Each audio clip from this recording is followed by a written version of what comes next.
At the end of a narrow alley near the river, there was an old streetlight. It didn't shine brightly. Its yellow glow was soft and unsteady, swaying slightly whenever the wind grew strong. Yet for many years, it never went completely dark. People called it the light at the end of the alley. Few paid attention to it, but every night, close to midnight, a middle-aged man quietly stepped out of a small house beside the alley. He carried a low wooden stool and a worn toolbox, sitting directly beneath the light. His name was Lamb. In his younger days, Lamb was the best electrician in the area, but a work accident took away part of his strength. From then on, he stopped taking big jobs and lived quietly alone in his small house.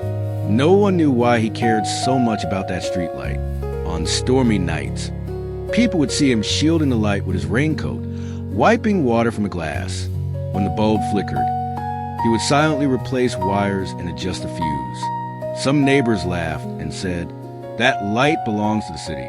Why bother?" Lamb only smiled gently. If it stays on one more night, someone walked safer that night. The alley carried many lives.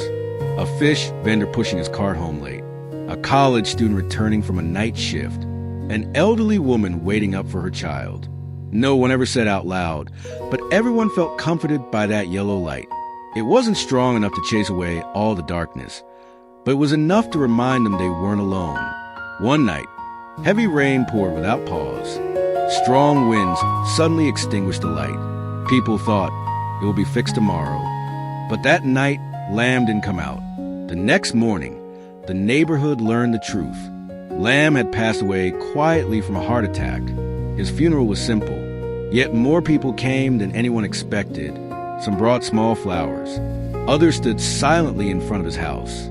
That night, the alley was dark. The fish vendor hesitated, searching for his way. The student used her phone flashlight. The old woman stared into the darkness and sighed. Then a young man spoke up. "Why don't we fix the light?" The neighbors worked together. One held the ladder. Another found wires. Another climbed up. They worked late into the night. When the streetlight finally turned on again, its yellow glow was still soft, still modest. But that night, it didn't feel dim, because now they understood. Some lights are not meant to shine brightly, only enough to warm a single path. And some people leave this world, but the goodness they give continues to glow.